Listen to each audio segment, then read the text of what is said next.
सच्चिदाकार विग्रहं सर्वशेषतया भान्तं तमानंदमुपास्महे। तो स्थान का प्रकरण चल रहा है। तो पाठ सादृश्य का निरूपण करने के बाद पाठ सादृश्य के भी दो भेद बताया, यथासंख्य पाठ, सन्निधि पाठ। अब अनुष्ठान सादृश्य, अनुष्ठाने न समान देश संबंध। तो स्थान में जो है पदार्थों का देश जो है प्रत्यक्ष रहता है, समाख्या में संबंध प्रत्यक्ष नहीं रहता। तो अनुष्ठान जिसके अंगत्व का बोध कराना हो उसके अनुष्ठान का जो देश है उस देश में अंग विद्यमान है, अंगों का उपदेश है। तो इससे जो है अनुष्ठीयमान जो धर्म है उसी का अंग हो जाएगा, पदार्थ है। तो उदाहरण से बता रहे हैं, पशुधर्माणाम अग्निशोमियार्थत्वम अनुष्ठान सादृश्यात्। तो पशुधर्माणाम, पशु का है अर्थ है पशुयाग, तो पशुयागस्य अंगानाम इत्यर्थ। पशुयाग के अंग, उपाकरण। तो इदम पशु इत्यादि ऋक से जो है पशु का जो उपस्पर्श है उसी को उपाकरण करते हैं। यूपे पशु नियोजिता, नियोजन, पशु पर्यग्निकरोति, पर्यग्निकरण,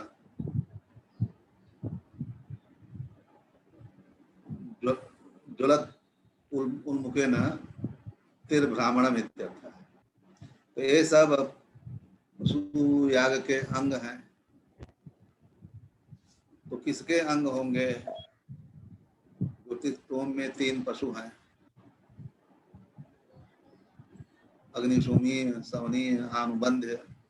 आगे भी इसका विवेचन होगा। तो और अग्निशोमी पशु भी तत्वर्थ है।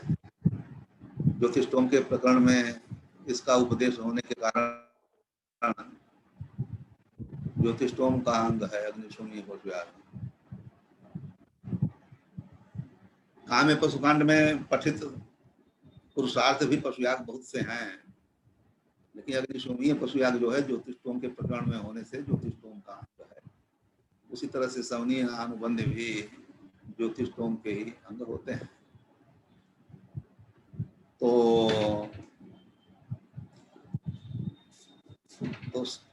अग्निशोमीय पशु का अनुष्ठान जहाँ होता है वहीं पर धर्मों का उपदेश है। उपाकरण, नियोजन, पर्यग्निकरण इत्यादि पशुयाग के अंगों का उपदेश है। तो स्थान सादृश्य से अग्निशोमीय पशुयाग के ही अंग होंगे, यही यहाँ बता रहे हैं। तो पशुधर्माणाम अग्निशोमियार्थत्वम, अग्निशोमीय यागस्य अंगभूता शेषभूता पशुधर्मा उपाकरणादय इत्यर्थ। तो क्यों होंगे? तो अनुष्ठान सादृश्य से। अनुष्ठाने न समान देश संबंध है। पशु धर्मों का अग्निशोमीय याग के साथ उसी को तैक्ष पशु भी कहते हैं। दीक्षा में उत्पन्न है, उत्पन्न का अर्थ बताए हैं ना। अग्निशोमीय पशु दीक्षा में उत्पन्न हुआ है। तो सोमयाग में अग्ना वैष्णवम एकादश कपालम निरूपेत दीक्षिष्यमाणः। तो दीक्षणीयष्टि के अनुष्ठान से यजमान की दीक्षा होती है। वहीं सोमक्रयण भी आमनाथ है, तो वहाँ उपदेश है पशु का, इसलिए इसको दीक्षायाम भवः दैक्ष, दीक्षा में होने से इसको दैक्ष पशु भी कहते हैं। ये प्रसंगात मैं कह रहा हूँ ताकि दैक्ष शब्द कहीं आ जाए तो भ्रम न हो। तो अनुष्ठान सादृश्य से अग्नि सोमीय पशु के ही अंग होंगे। तो अग्नि सोमीय पशु का अनुष्ठान कहाँ होता है, तो उसके लिए वचन है सत्थे अग्नि सोमीय पशुरनुष्ठीयते।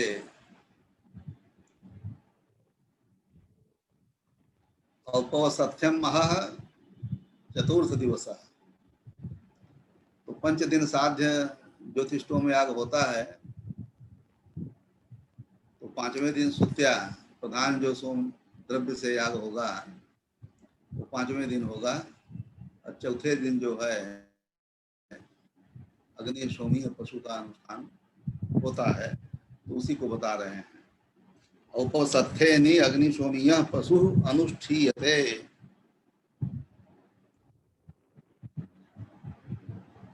वचन है एष द्विदेवत्यः पशु औपवसथ्ये हनि आलब्धव्यः।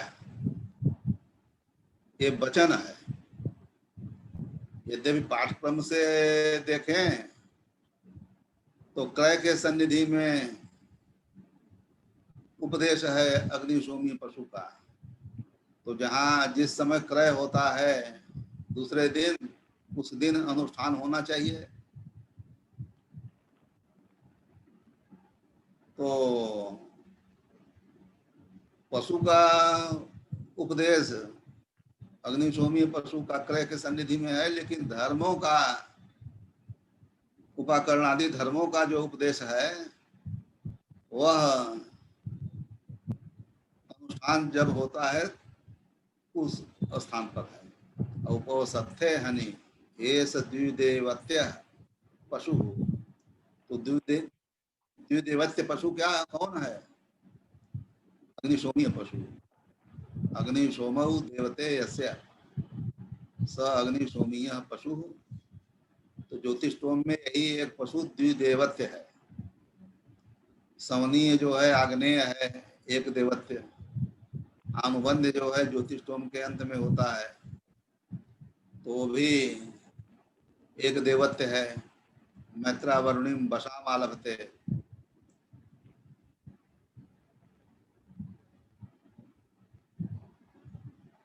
इस तरह से तो द्विदेवत्य का जो है इसी को पकड़ा है अग्निशोमीय पशु को। तो एष द्विदेवत्य पशु औपवसथ्ये हनि आलब्धव्य। इस वचन से चतुर्थ दिवस में अग्नि सोमीय पशु के अनुष्ठान का प्रत्यक्षतः विधान है। इसी को दृष्टि में, प्रत्यक्ष वचन को दृष्टि में रख करके औपवसथ्ये हनि अग्नि सोमीय पशु अनुष्ठीयते, ऐसा ग्रंथकार ने कहा। चतुर्थ दिवसे ज्योतिष्टोम पंच दिवसात्मक ज्योतिष्टोम यागस्य चतुर्थ दिवसे इत्यर्थः। तस्मिन्नेव दिने औपवसथ्य दिने ते धर्मा पशु धर्मा उपाकरणादय। तो उपाकरण आदि जो पशु धर्म हैं पठ्यन्ते समानायन्ते। तो पशु धर्म का उपदेश भी उसी दिन है। पशु का अनुष्ठान चतुर्दिवस में होता है, और चतुर्दिवस में ही वहीं पर पशु धर्मों का उपदेश है। तो अनुष्ठान को लेकर के समान देश से संबंध है यहाँ पर, इसलिए अनुष्ठान सादृश्य से उपाकरण आदि जो पशु धर्म है, पशु के अंग हैं, पशु याग के अंग हैं, वे अग्नि सोमीय पशु याग के ही अंग होंगे, सवनीय अनुबंध के नहीं होंगे। सौनीय का पंचम दिन सुत्या काल में अनुष्ठान होता है, अनुबंध का अंत में होता है। और पौसत्य दिन में अग्नि सोमीय पशु का ही अनुष्ठान होता है और उसी के क्रम में उपाकरण आदि धर्मों का पाठ है। तो अनुष्ठान से सादृश्य हुआ, समान देश संबंध हुआ, तो उससे अग्नि सोमी याग के ही अनुष्ठान सादृश्य से पशु यागी ये जो उपाकरण आदि है धर्म हैं वे अंग होंगे, ये बात निश्चित होती है। तो उसमें हेतु बता रहे हैं कथम एवं, तो अतस्तेषाम कई मर्थ्याकांक्षायां,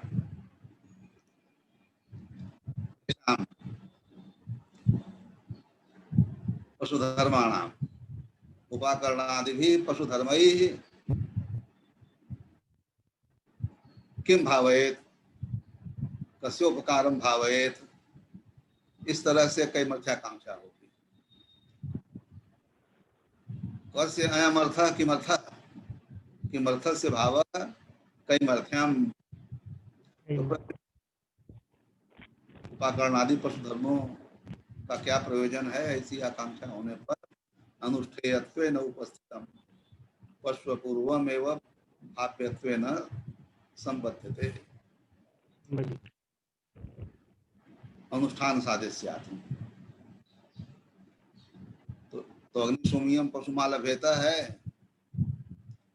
तो फल प्रयुक्त नहीं मानेंगे। फल क्या है? अग्निशोमी का ज्योतिषोम उपकार है।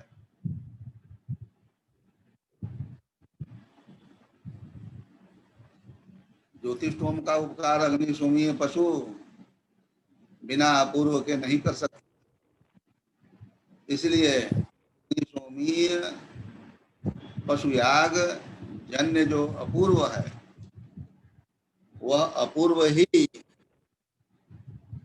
भाव्यत्वेन संबध्यते, उपाकरणादि भी अग्निशोमीय पशु त्याग जन्यम अपूर्वम भावे, इस तरह से संबंध होगा। अब यहाँ एक प्रश्न होता है कि स्थान से प्रकरण जो है बलवान होता है, तो प्रकरण से ज्योतिषोम का ही अंग क्यों नहीं हो जाए?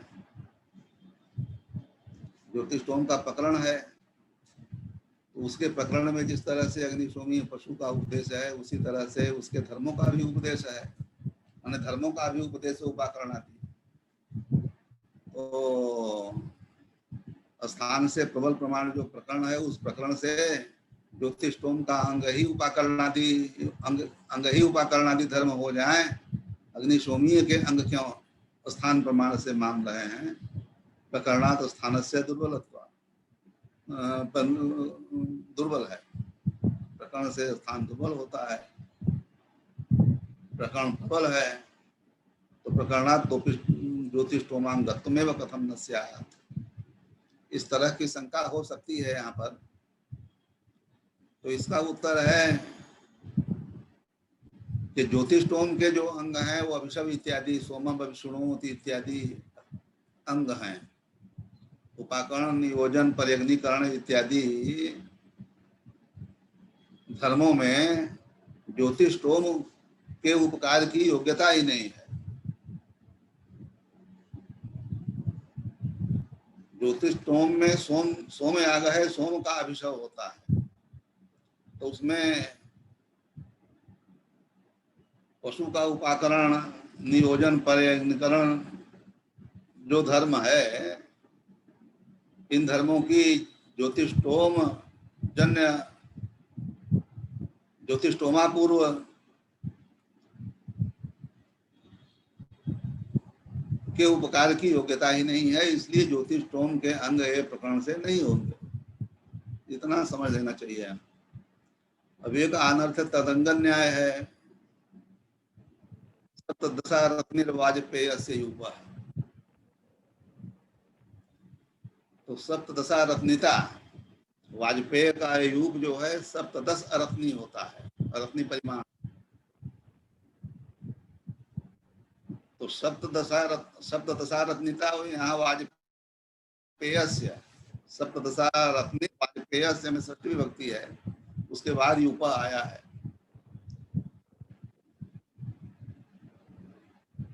तो वाजपेय के साथ संबंध करेंगे तो श्रुति से ही सप्तदशा रत्नी जो है रत्निता का संबंध वाजपेय से करेंगे और सप्तदशा रत्नित्व का वाजपेय में अनर्थक्य हो जाएगा, तो अनर्थक्या तदंगेश,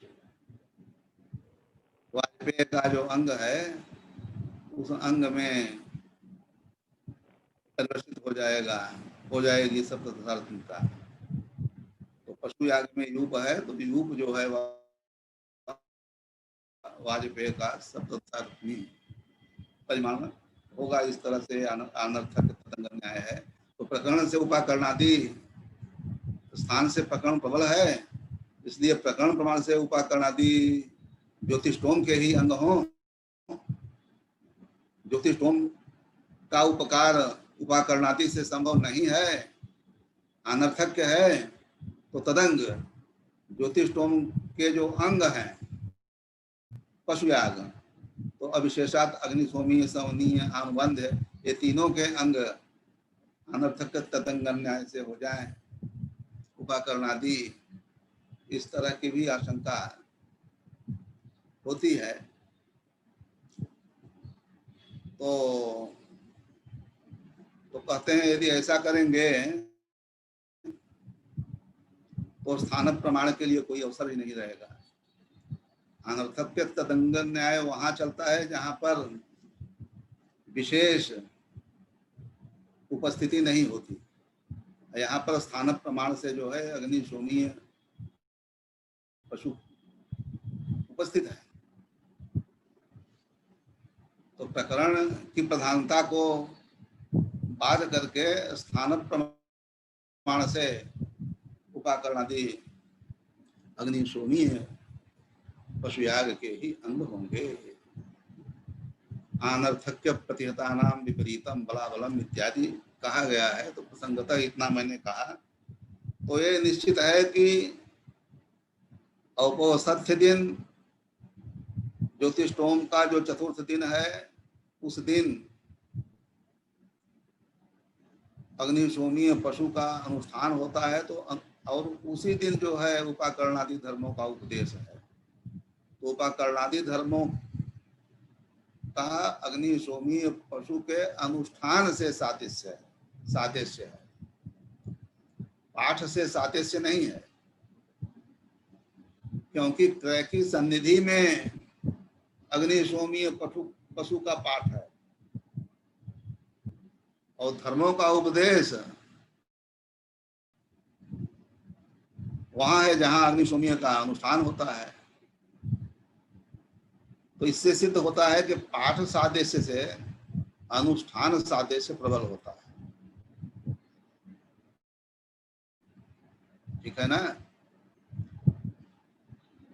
तो अनुष्ठान सादृश्य से अग्निशोमीय पशु याग के उपाकरणादि अंग होंगे, इतना प्रतिपादन हो गया। तो इस स्थान का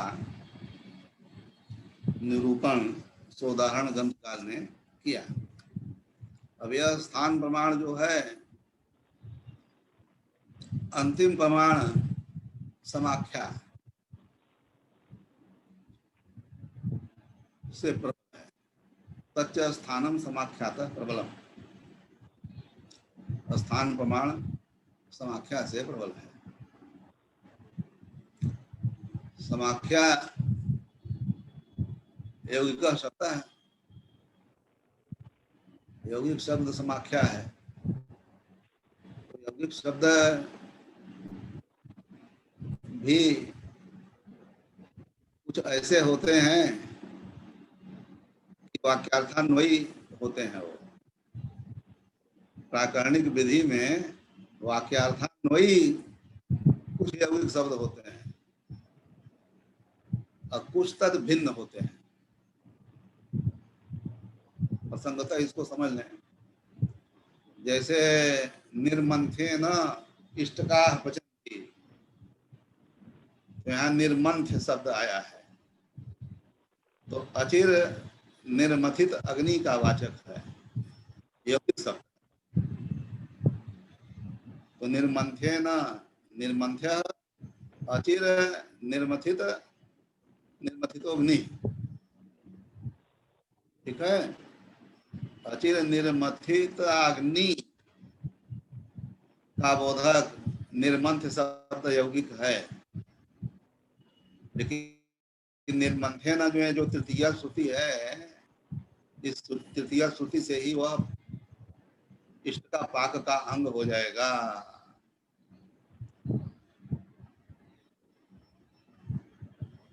तो प्राकरणिक विधि क्या है? निर्मंथेन इष्ट का पचंती। तो इस प्रकृति में वाक्यार्थान वही है निर्मंथ शब्द। इसलिए जो षष्ठ समाख्या प्रमाण है उसमें यह उदाहरण के रूप में नहीं आएगा। कांड इत्यादि में पौरोडासिक इत्यादि जो समाख्या है यौगिक शब्द, वे ही समाख्या प्रमाण के अंतर्गत हैं, क्योंकि प्रकृत विधि में कांड प्रतिपादकत्व न तत्त पदार्थ रूपतया अन्वय न संभवति, वाक्यार्थ अन्वय न संभवति। तो ये अनुप्रसक्त वस्तु का कथन कर दिया, क्योंकि आगे समाख्या का ही निरूपण होगा और यहाँ उसी के साथ बलाबल विचार भी है। तो तच्च स्थानम समाख्यातः प्रबलम, तो समाख्या स्थान का तो लक्षण बताया, देश सामान्यम समानेन देशेन संबंध, समान देशवत्ता कर लीजिए, एक देश से संबंध ही स्थान है। तो संबंध जो है स्थान में प्रत्यक्ष है, और पौरोडाशिकम इत्यादि जो समाख्या है उसमें संबंध प्रत्यक्ष नहीं है, भिन्न देशत्वात्। तो संबंध की कल्पना करनी पड़ेगी, और स्थान में संबंध प्रत्यक्ष है। तो जब तक स्थान प्रमाण से प्रकरणादि की कल्पना करते हुए श्रुति कल्पना द्वारा विनियोग करेंगे, समाख्या से, तब तक स्थान जो है माने समाख्या से संबंध रूप संबंध की कल्पना करेंगे, क्योंकि संबंध प्रत्यक्ष नहीं है। उसके बाद प्रकरणादि कल्पना होगी, उसके पहले ही स्थान जो है प्रकरणादि की कल्पना करके विनियोजक हो जाएगा।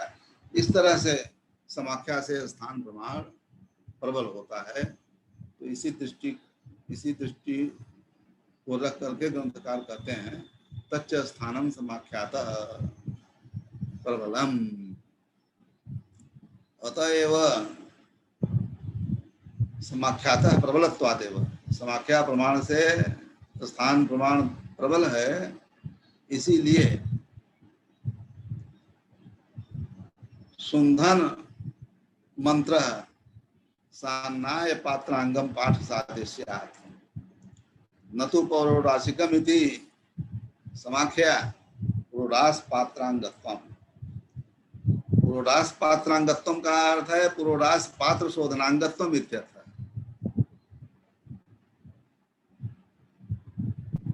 तो शुंधध्वम दैव्याय कर्मणे, ये पात्र शोधन, शुंधध्वम दैव्याय कर्मणे शोधन का प्रतिपादन कर रहा है, लिंग है। कल बतलाया था कि अपूर्व साधनत्व लक्षणा में ही स्थान समाख्या प्रमाण का उपयोग है, इतने मात्र को लेकर के ही यहाँ विनियोजकत्व है। वैसे तो लिंग से ही विनियोग हो जाएगा, लेकिन लिंग से विनियोग होगा तो दो पात्र हैं, पुरोडास पात्र भी हैं और सान्नाय पात्र भी हैं। उलूखल मुसलाभ्याम अवहन थी, व्रीहि का अवहनन है, जुहू इत्यादि माने अन्य भी, कपाल, कपाल में पुरोडास का श्रवण होता है तो वो भी पुरोडासे पात्र कहा जाएगा। लेकिन सान्नाय में पवित्र है तो पवित्र से उत्पवन होता है। दोहन के लिए सान्नाय याग में दोहन होता है तो दोहन का जो पात्र है ये सब सान्नाय के पात्र। तो पौरोडासिकम यह जो समाख्या है, इस समाख्या बंधन मंत्र जो है पुरोडास पात्र का अंग होगा और सान्नाय याग के सन्निधि में पठित होने के कारण सान्नाय पात्र के शोधन का अंग होगा। तो यहाँ पर पूर्व पक्षी जो है तुल्य बलक तो ले लेंगे समाख्या और स्थान का, तो पुरोडास पात्र के भी शोधन का अंग हो जाए, सान्नाय पात्र के भी शोधन का अंग हो जाए, इस तरह से आ रहा है। अथवा पौरोडासिकम से सीधे पुरोडास अवगत हो रहा है मंत्र का संबंध, तो पुरोडास पात्र के ही शोधन का अंग होना चाहिए, इस तरह की आशंकाएं होती हैं। लेकिन प्रमाण की दृष्टि से विचार करेंगे तो स्थान प्रमाण प्रबल होता है, समाख्या दुर्बल है। इसीलिए पौरोडासिकम इस समाख्या से पुरोडास पात्र का अंग सुंदन मंत्र नहीं होगा। सान्नाय सन्निधि में पाठ होने से सान्नाय पात्र के शोधन का ही अंग सुंदन मंत्र होगा। पौरोडासिकम तस्य व्याख्यानयति व्याख्यातव्य नामना। इसके अधिकार में पौरोडास पुरोडासाभ्याम ठन प्रत्यय करेंगे तो पौरोडासिकम बनेगा। इस तरह से वैसे नागेश ने जो है सामान्य माना है इसको, पुरोडासात ठक, तो तस्येदम से ठक कर लेंगे तो पुरोडासस्य इदम पौरोडासिकम, इदम से क्या लेंगे, कांड लेंगे, तो पौरोडास संबंधी कांड, तो कांड का प्रतिपादक है। पुरोडास से प्रकृति का स्वरूप प्रतिपादित हो रहा है, ठक प्रत्यय से तत्संबंधी माने कांड अर्थ में संबंधी का प्रतिपादन है। सर्वत्र यौगिक शब्द द्रव्यमेवा विधीयते न तो संबंध वाचित्व संभवत्यति गौरवात्, ऐसा कहा गया है कि समाख्या जो है द्रव्य वाचिनी होती है, संबंध वाचिनी नहीं होती। यहाँ संबंध की कल्पना करनी पड़ती है। तो पुरोडास्य इदम कांडम पौरोडासिकम, तो कांड से पुरोडास माने संबंध है, मंत्र से संबंध नहीं आएगा। हाँ, उस कांड में मंत्र पढ़ा है उससे हम भिन्न देशत्वात्म, उससे हम संबंध की कल्पना करेंगे। और समाख्या में स्थान में संबंध प्रत्यक्ष रहता है। तो इस तरह से पूर्व प्रमाण कल्पना में समाख्या में एक का अधिक व्यवधान, समाख्या से संबंध की कल्पना करनी पड़ेगी और क्रम में जो है स्थान में संबंध प्रत्यक्ष है। तो इस दृष्टि से पहले ही बताया कि समाख्या से स्थान प्रबल होता है। तो अतएव सुंदन मंत्र सान्नाय पात्रांगम सान्नाय पात्रस्य अंगम सान्नायम दधिपैसी। तो दोहन का जो पात्र है, पवित्र इत्यादि है, ये सब सान्नाय के पात्र हैं। और उखल मूसल इत्यादि जो हैं, ये कपाल, ये सब जो हैं पुरोडास के पात्र हैं। तो समाख्या से स्थान प्रबल होता है, इसीलिए सुंदन मंत्र सान्नाय पात्र के शोधन का अंग होगा। पुरोडासिक समाख्या से पुरोडास पात्र के शोधन का अंग नहीं होगा, यह बात सिद्ध हुई। अब आगे समाख्या का निरूपण करेंगे। समाख्या यौगिक शब्द है। ये लिंग निरूपण में यही बतलाया।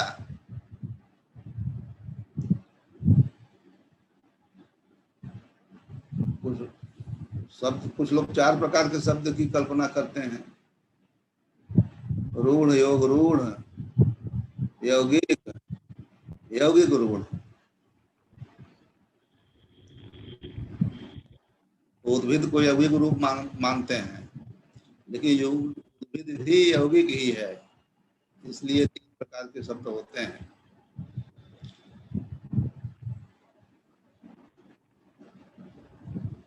तो यौगिक शब्द ही समाख्या है।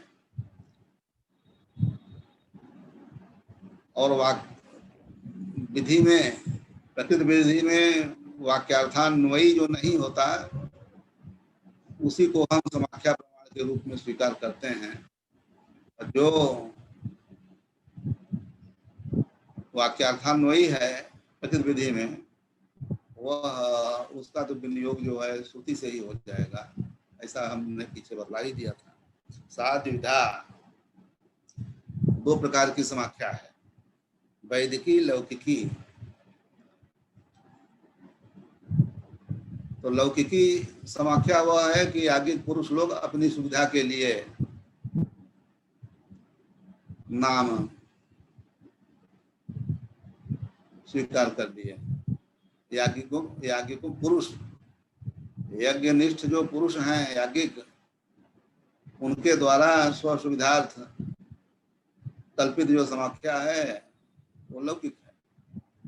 और वैदिक वेदे भवा, वेद में विद्यमान जो समाख्या है वो वैदिक समाख्या है। तत्र वैदिक समाख्या का उदाहरण दे रहे हैं। होतुश्चमस भक्षणांगत्वम होत्री चमस इति वैदिक्या समाख्या। तो चमस पात्र विशेष को कहते हैं। लक्षणा से यहाँ पर चमस जो है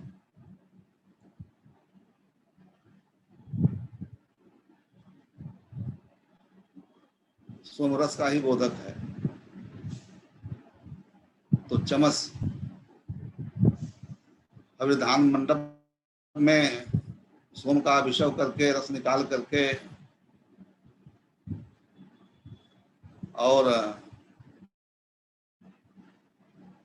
याग द्वारा होम के पश्चात जो अवशिष्ट है उसका भक्षण जो है सदो मंडप में सदस्य भक्षयंती, सदो मंडप में भक्षण करते हैं।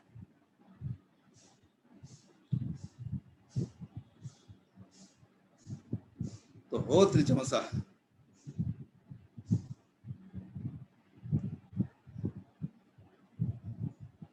यह पद है।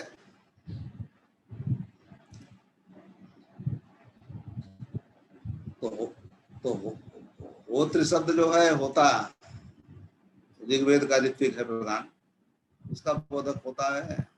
और चमस जो है पात्र विशेष का अथवा लक्षणा से पात्र में स्थित जो उत्शेष सोम द्रव्य है उसका बोधक होगा।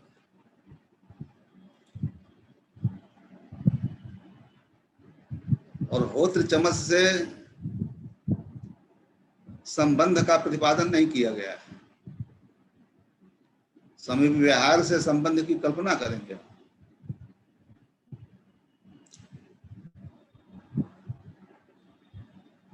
होत्र चमस होतु समचः चमसः होत्र चमसः, इस तरह से हम विग्रह नहीं करेंगे।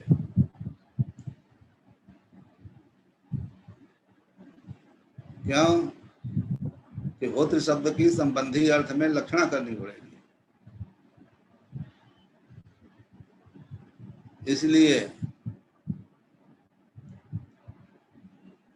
होत्र शब्द होता का, चमस शब्द चमस का प्रतिपादक है। दोनों का संबंध, चमस जो है उत्शेष है, सदस्य भक्षयंति से भक्षण सामान्यतः सभी ऋतुओं का प्राप्त है, इसीलिए चमस भक्षणांगत्वम होतु कहा है। सदस्य परेत्य सदस्य भक्षयंति, इस तरह से भक्षण प्राप्त है, भक्षण का प्रसंग है, और चमस भक्षण का ही प्रसंग है। तो होत्र चमसा, ये जो समाख्या है, इस समाख्या से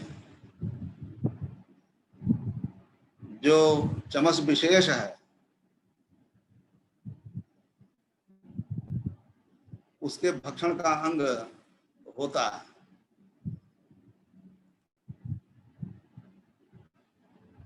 निर्धारित होगा। निषाद स्थपति में जिस तरह से तत्पुरुष समास न स्वीकार करके कर्मधारय स्वीकार करते हैं, तो संबंध का वाचक निषाद स्थपति शब्द नहीं है, उस तरह से होत्र चमस भी संबंध का वाचक नहीं है, यौगिक शब्द तो है ना। और संबंध की कल्पना करनी पड़ेगी समय व्यवहार से। होत्री चमस एक साथ है, तो समय व्यवहार न्याय जो वाक्यार्थन न्याय है, उससे हम संबंध की कल्पना करेंगे। तो इस तरह से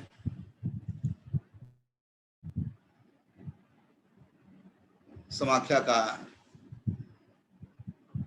यदि स्थान से विरोध होगा तो दौर्बल्य होगा।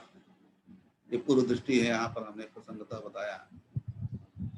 तो यहाँ होत्री चमसा वैदिक समाख्या से चमस भक्षण का अंग होता है। उत्शेष जो चमस में सोम पदार्थ है, अब उसकी प्रतिपत्ति है भक्षण। आकीर्ण कर्ता निवर्तकम कर्म प्रतिपत्ति कर्म। उत्शेष है तो स्थान को आकीर्ण कर रहा है, तो उसका निवर्तक जो कर्म होता है उसको हम प्रतिपत्ति कर्म कहते हैं। तो अवशिष्ट चमसे सोमा प्रतिपत्ति अपेक्षते, तो भक्षण ही उसकी प्रतिपत्ति है। स्वल्पम भक्षयेत, बहुत ज्यादा भक्षण नहीं करना है, स्वल्प ही भक्षण करता है। यहीं पर प्रसंग में आया है, वहां क्रमशः भक्षण होता है। वहां होता के लिए अलग है, लेकिन होता भक्षण करेगा या उसमें, तो नहीं सोमे न उच्छिष्टा भवंती, ऐसा आया है। सोम पाने न उच्छिष्टा न भवंती, तो अर्थात सिद्ध होता है कि पया आदि पाने न उच्छिष्टा भवंती।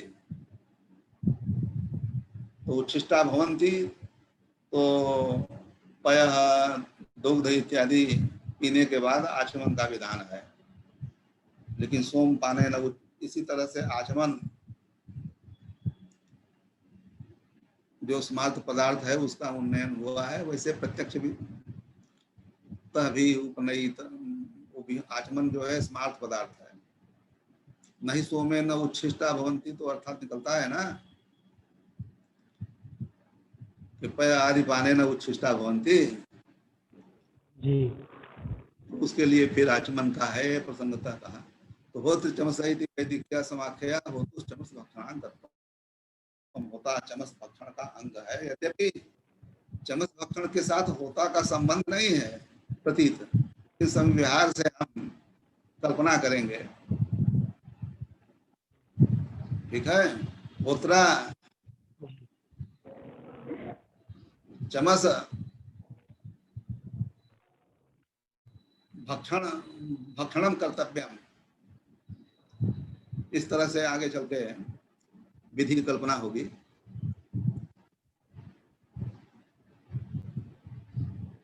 ये वैदिकी समाख्या का उदाहरण दिया है। अब लौकिकी समाख्या आध्वर्यम, हौत्रम, औद्गात्रम, ये लौकिक समाख्या है। तो अध्वर्योरिदम, आध्वर्यवम, उद्गातुरिदम, औद्गात्रम, होतुरिदम, हौत्रम, तस्य इदम से तद्धित है।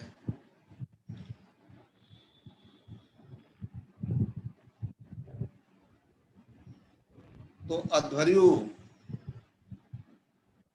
आध्वर्यवन से, प्रकृति से अध्वर्यु का स्वरूप बोधित हो रहा है कि नहीं? तो इदम मध्य में है, तो वहां से पदार्थ बोधित हो रहा है। इदम से पदार्थ, पदार्थ का अर्थ है अंग, अंगम। तो तत्त पदार्थों का अंग अध्वर्यु होगा।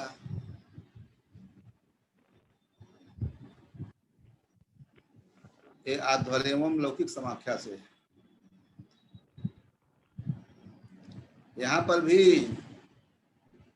अध्वर्यो इदम सामान्यात्मना प्रतीयते, तो रिदम आध्वर्यम, ये द्रव्य ही अभिहित है, संबंध अभिहित नहीं है। संबंध की कल्पना करेंगे, कल्पना करेंगे तो दोनों में उपकार्योपकारक जो पदार्थ है उसकी कर्ता की आकांक्षा होगी। अध्वर्यु जो करता है वो पदार्थ की आकांक्षा करेगा। इस तरह से परस्पर आकांक्षा पूर्वक श्रुति कल्पना द्वारा निश्चय होगा कि तत्त पदार्थों का कर्तृत्व न अंग अध्वर्यु है। ये आध्वर्यवन समाख्या से, औद्गात्र समाख्या से, हौत्र समाख्या से ऐसा निश्चित होगा। तो अध्वर्यो तत्त पदार्थांगत्वम आध्वर्यवम इति समाख्याते, आध्वर्यम इति समाख्यात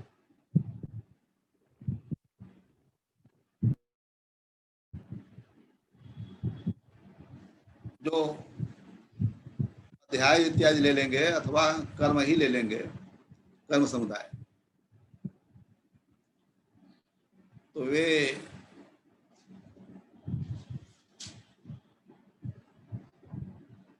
उन पदार्थों का अंग जो है अध्वर्यु होगा। अध्वर्यो तत्त पदार्थांगत्वम तेषां तेषां पदार्थानाम अंगम अध्वर्यु। आध्वर्यम इति समाख्या इति संक्षेप।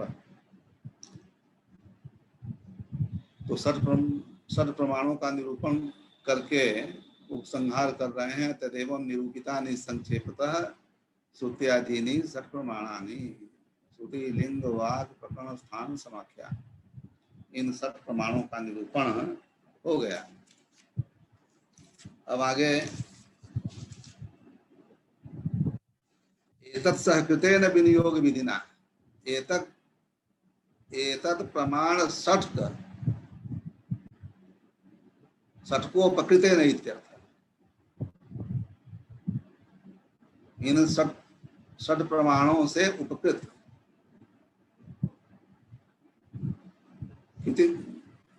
परोद्देश प्रवृत्ति कृति कारकत्वेन संबंध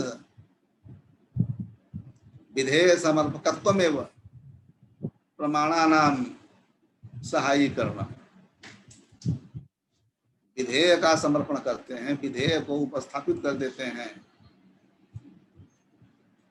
यही षट प्रमाणों का विनियोग में उपकार है, विनियोग विधि के प्रति उपकार है।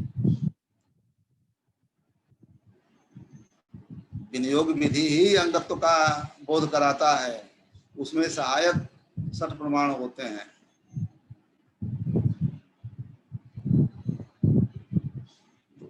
तो किस रूप से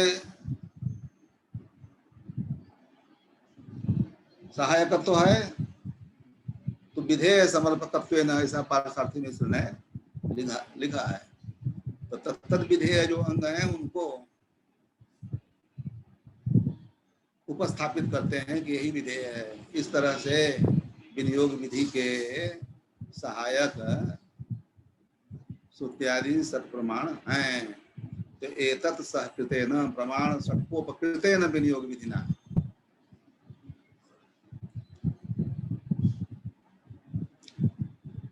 अंगानि विनियुज्यन्ते,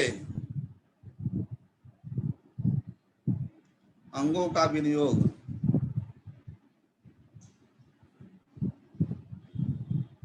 तो विनियोग का अर्थ बताया था मैंने, तादर्थ्यम, तादर्थ्यम तच्छेषत्वम, शेष निरूपितांगत्वम, यही विनियोग है। तो किस तरह से विनियोग होता है विनियोग विधि से, तो समिदादि भी प्रयाजादि भी। तो प्रयाज, पंच प्रयाजों में जो प्रथम समिद है, उदाहरण के लिए प्रथम स्थान में उसी को लिया है। प्रयाजादि भी कह सकते हैं। तो समिदादि भी उपकृत्य दर्श पूर्णमासाभ्याम यजेत, समिदादि भी उपकारं संपाद्य दर्श पूर्णमासाभ्याम यजेत इत्येवं रूपेण यानि विनियोज्यन्ते।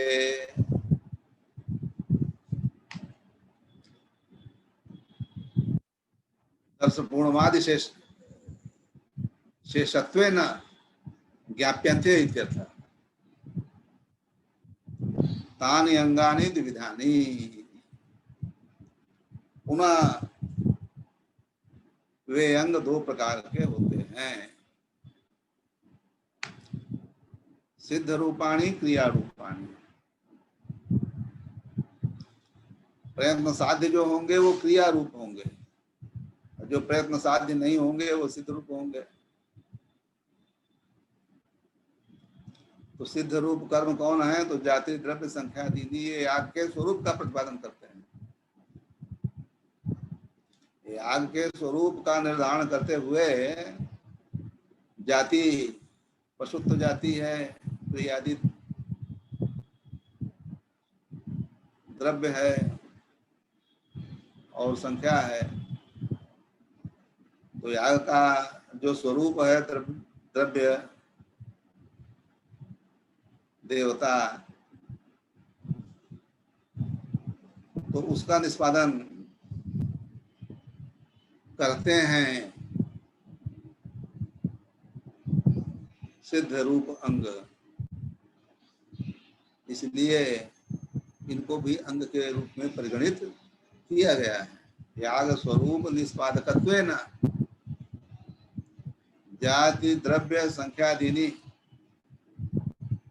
अब आदि से लिंग ले लीजिए, तो पशुना यजेता में लिंग की विवक्षा है। पुंस पशु ही याग का रूप है, स्त्री पशु नहीं। इस तरह से जाति द्रव्य संख्या आदि से लिंग ले लीजिए, तो ये सिद्ध रूप अंग हैं। तो क्या उपकार करके अंग है, तो याग का जो स्वरूप है उस स्वरूप का संपादन करने से ये अंग है, ऐसा समझना चाहिए। तान दृष्टार्थान्यव दृष्ट प्रयोजनकान्यव। याग स्वरूप निष्पादन इनका दृष्ट ही प्रयोजन है।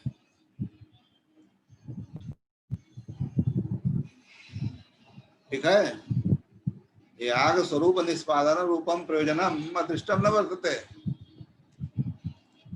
याग स्वरूप निष्पादनाद अन्य प्रयोजनम जाति द्रव्य संख्या दीनाम नास्ति। याग स्वरूप निष्पादनम च दृष्टमेव प्रयोजनम वर्तते इत्ते तस्मात् कारणात् कथयति तानि च दृष्टार्थान्येव दृष्ट प्रयोजनकान्येव। अब क्रिया रूप अंग दो प्रकार के होते हैं, तानि द्वैधानि। सूत्र है जेमिनी का, क्रिया रूपाणि च द्विविधानि गुण कर्माणि प्रधान कर्माणि।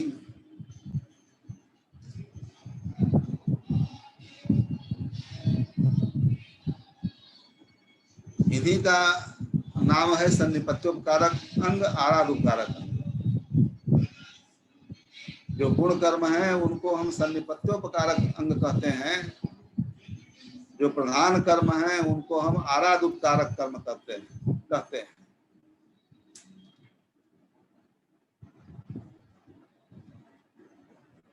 न द्रव्यम चिकीर्ष्यते,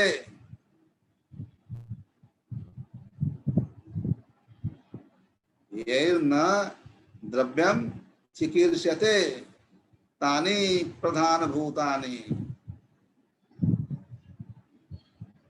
द्रव्य से गुण भूतत्वात्, ये पारमर्श सूत्र है जेमिनी। यही कर्म भी द्रव्य निष्ठ अतिशय चिकीर्षा नास्ति, तानि प्रधान भूतानि कर्माणि भवन्ति। जिन कर्मों से द्रव्य निष्ठ यत किंचित अतिशय संपादन की चिकीर्षा कर्तुम इच्छा नहीं है, वे कर्म प्रधान भूत होते हैं। तानि प्रधान भूतानि द्रव्यस्य गुण भूतत्वात् उपसर्जन भूतत्वात् विशेषण भूतत्व प्रधानत्वात् इत्यर्थ। द्रव्य वहां प्रधान हो जाता है। इसका तात्पर्य यह है कि द्रव्य से जो कर्म होते हैं वे प्रधान कर्म है, द्रव्य साधनक कर्म प्रधान कर्म होते हैं। यह एक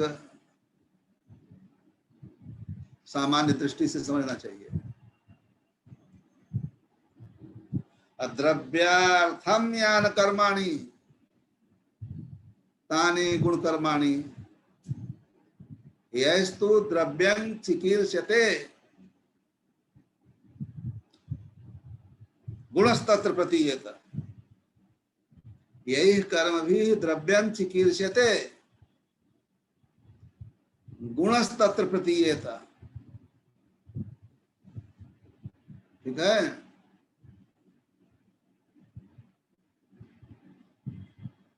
तस्य द्रव्य प्रधानत्वात्, तस्य कर्मणः द्रव्य प्रधानत्वात्, द्रव्यं प्रधानम यस्मिन् कर्म तत्कर्म द्रव्य प्रधानम कर्म भवति। जिस कर्म में द्रव्य की प्रधानता हो जाए वह कर्म द्रव्य प्रधान कर्म होता है। वह कर्म कौन है, वे कर्म कौन है? तो यही द्रव्यं न चिकीर्ष्यते।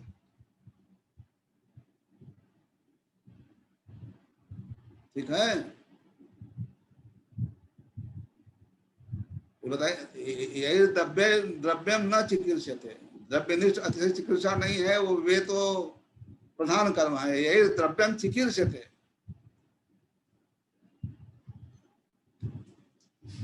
द्रव्य में कुछ अतिशय की चिकित्सा है। ठीक है। जिन कर्मों से द्रव्य में संस्काराधान किया जाता है वे कर्म जो हैं गुण कर्म हैं, द्रव्योपकारक कारक हो जाते हैं, द्रव्य की वहां प्रधानता हो जाती है।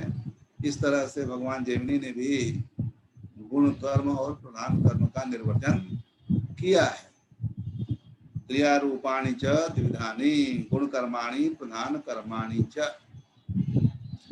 इन्हीं का नामांतरण है सन्निपत्योपकारकाणि। यागस्य द्रव्य देवता जंगेषु सन्निपत्य उपकृत्य यागोपकारकाणि यानि भवन्ति तानि कर्माणि गुणकर्माणि इत्यर्थः। सन्निपत्य साक्षात याग से न उपकुर्वन्ति, अपितु याग के जो अंग हैं द्रव्य देवता उनका उपकार करते हैं। सन्निपत्य यागस्य अंगेषु सम्यक रूपेण निपत्य किंचित उपकृत्य यागोपकारकम ये कुर्वन्ति, साक्षात ये यागोपकारम न कुर्वन्ति। इस तरह से व्युत्पत्ति करेंगे तो तानि गुण कर्माणि, द्रव्य में उनका गुणी भाव हो गया। आराधोपकाराण आराध यागोपकारम ये कुर्वन्ति तानि आराधोपकारकाणि कर्माणि उच्यन्ते। तो सामान्य दृष्टि से फिर जान लीजिए, द्रव्य से जो कर्म होते हैं वे आराधोपकारक कर्म प्रधान कर्म होते हैं। प्रयाज अनुयाज इत्यादि जो कर्म हैं वे आज द्रव्य से होते हैं, इसलिए आराधोपकारक कर्म है। अवघात प्रोक्षण इत्यादि द्रव्य के लिए होते हैं। ब्रीहि नवहंति ब्रीहीन प्रोक्षति, तो अवघात ब्रीहीन के लिए है, ब्रीहिनिष्ठ पैतुष्य के लिए है। प्रोक्षण ब्रीहिनिष्ठ यदि किंचित अपूर्व निष्पादन के लिए है, अतिशय आधान के लिए है ब्रीहि में। तो द्रव्य के लिए जो कर्म होते हैं वे गुण कर्म हैं, और द्रव्य साधनक जो कर्म हैं, द्रव्यों के द्वारा जो कर्म होते हैं वे प्रधान कर्म हैं। ठीक है, गुण कर्म को सन्निपत्योपकारक कर्म कहते हैं। तो इनका लक्षण ग्रंथकार ने कर दिया है। कर्मांग द्रव्योद्देश्य न विधीयमानम कर्म सन्निपत्योपकारकम। देखिए, साक्षात याग के उपकारक नहीं है, कर्मांग यागांग। तो याग के अंग कौन है? उपकारकत्वात् द्रव्य देवता। देवतोद्देश्य द्रव्य त्याग ही याग है, तो देवता ही नहीं रहेगा, इसके उद्देश्य से त्याग करेंगे तो उद्देश्य भूत देवता का होना भी आवश्यक है। देवता के अभाव में याग का स्वरूप निष्पन्न नहीं होगा। अत्यज्यमान द्रव्य ही नहीं रहेगा तो त्याग कहाँ से करेंगे? तो द्रव्य देवता है, दोनों याग के स्वरूप का निष्पादन करते हैं। तो स्वरूप निष्पादकत्व न द्रव्य देवतयोर यागांगत्वम। द्रव्य और देवता ये याग के अंग हैं। तो कर्मांग कर्म याग होम, उनके जो अंग है द्रव्य और देवता, उनके उद्देश्य उनकी इच्छा उनमें कुछ संस्कार के लिए विधिमान जो कर्म होता है उसको हम सन्निपत्योपकारक कहते हैं। तो यज्ञ के अंग द्रव्य देवता का उपकार करते हुए कर्म का उपकार करते हैं। यज्ञांग द्रव्य देवतादौ सम्यक निपत्य उपकृत्य कर्म उपकुर्वन्ति थी। तो व्युत्पत्ति से ही अर्थ, इन्हीं को सन्निपाती भी कहते हैं। सन्निपात कर्म सन्निपाति ना धर्मा। ठीक है, सन्निपत्योपकारकाणि सन्निपाति ना सन्निपातीनि अंगानि, इस तरह से भी व्यवहार होता है शास्त्र में। तो कर्मांग द्रव्याद्युद्देश्य आदि से देवता ले लीजिए। विधीयमानम कर्म, मंत्र का जो उच्चारण है देवता स्मारक मंत्र हैं।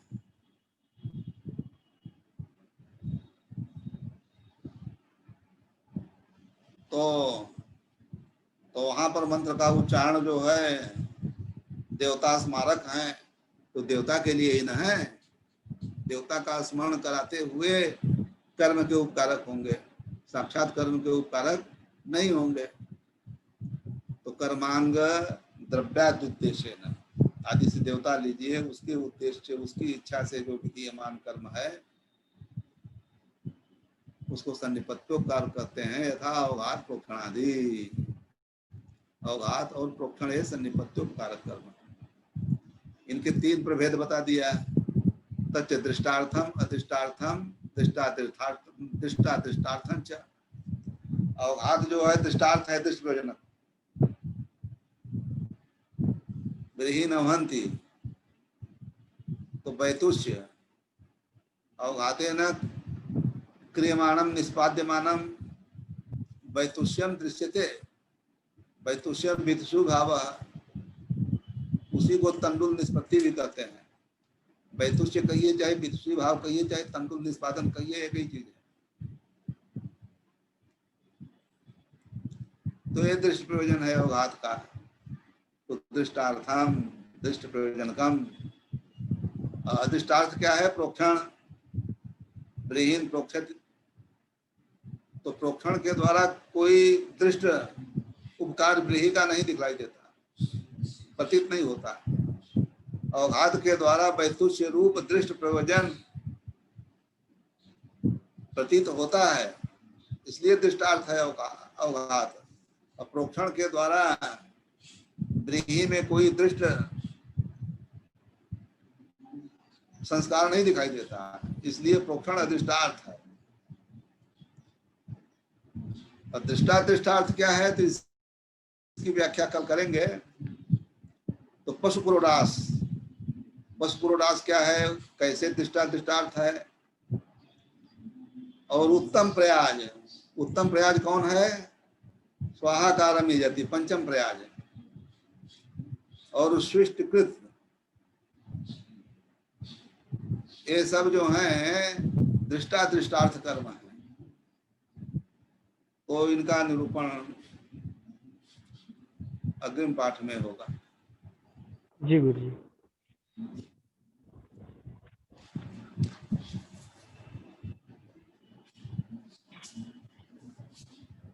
और ठीक है ना? जी गुरु जी एकदम बढ़िया है, सब लोग लगा भी रहे पाठ को, समझ में आ रहा है। ये अब कंटिन्यू चलेगा गुरु जी, ऐसे प्रतिदिन चला करेगा, केवल बस प्रतिपदा और अष्टमी जो आरंभ किया है तो परिसमापन कर ही देंगे हम। जी जी गुरु जी बिल्कुल, मनोयोग से हम सब लगे भी हैं, तैयारी करते भी हैं, सभी लोग हो जाएगा। नहीं ठीक है, उसमें लगे रहिए। जी गुरु जी, जहाँ कहीं कोई संदेह होता है तो आपसे पूछ लेंगे। जहाँ सुगम है वहाँ ज्यादा व्याख्या की आवश्यकता नहीं। जी गुरु जी, जी गुरु जी। जहाँ अपेक्षित है, आप लोग स्वयं पंडित हैं, नहीं हम लोग पंडित तो नहीं है वही। की आवश्यकता है वहीं हम कुछ बोलते रहेंगे, ठीक है? जी गुरु जी, जी गुरु जी बिल्कुल। विशिष्ट जो आप बताते हैं वो तो एकदम से बिल्कुल हम लोग के लिए नया ही हो जाता है, और जो कि ग्रंथों में भी यहाँ वहाँ भी उपलब्ध है नहीं, परंपरातः जो प्राप्त है। अब आगे इदम एवं आश्रयी कर्म कहा है दृष्टार्थ को, जी तो जी उसको समझने में ग्रंथकार भूल किए हैं कि व्याख्याकार भूल किए हैं, उसका निरूपण कल विशेष रूप से करेंगे। जी गुरु जी ठीक है, ग्रंथ का समन्वय है, बना सकते हैं। कल भी जो आया था ना आमन होम का, जी जी चिंता न्याय से कथन किया है ग्रंथकार ने, ऐसी व्याख्या हम कर देंगे तो ग्रंथकार की न्यूनता नहीं प्रकट आएगी। यदि आमन होम संतान से पतित नहीं है तो आपके गुरु जी के टीका वाली पुस्तक में जो पाठ है उस पाठ से आमन होम वाला उदाहरण घट जाएगा। कृत्वा चिंता न्याय से, यदि संतान से पतितम नास्ति, जी संतान से पतित नहीं मानेंगे, तदा जी जी इस तरह से चिंता न्याय से समन्वय है। संदष्ट मानेंगे तब तो प्रकरण से ही होगा, तब तो प्रकरण से होगा, प्रकरण से है ही है। जितने भी इत्यादि बड़े बड़े ग्रंथ हैं उस जगत तो ही आमन होम का कहा गया है। जी जी अमर संग्रह काल का कृत्वा चिंता न्याय से विचार समझ लेंगे हम तो इनका भी समन्वय हो जाएगा। जी जी ग्रंथकार हैं तो हम ग्रंथकार में ही कमी दिखाने लग जाएं, यह हमारा धर्म नहीं है। जी गुरु जी, इनको बैठाना पड़ेगा। ठीक है, तो कल पुनः हम 3 बजे उपस्थित होते हैं। जी जी गुरु जी, गुरु जी जी। गुरु, जी प्रणाम गुरु जी, चरण स्पर्श। हम चरण सब लोग स्पर्श। उपस्थित हो गए गुरु जी। कलम देवात्मा जी है ना? चरण स्पर्श। जी गुरु जी है मैं वो। प्रणाम करता हूँ गुरु जी, चरण स्पर्श। हाँ ठीक है, मैं मंगलम। हूँ। अच्छा ठीक है, सबको प्रणाम गुरु जी। हाँ, चरण शुभकामनाएं। स्पर्श। ठीक, मंगलम।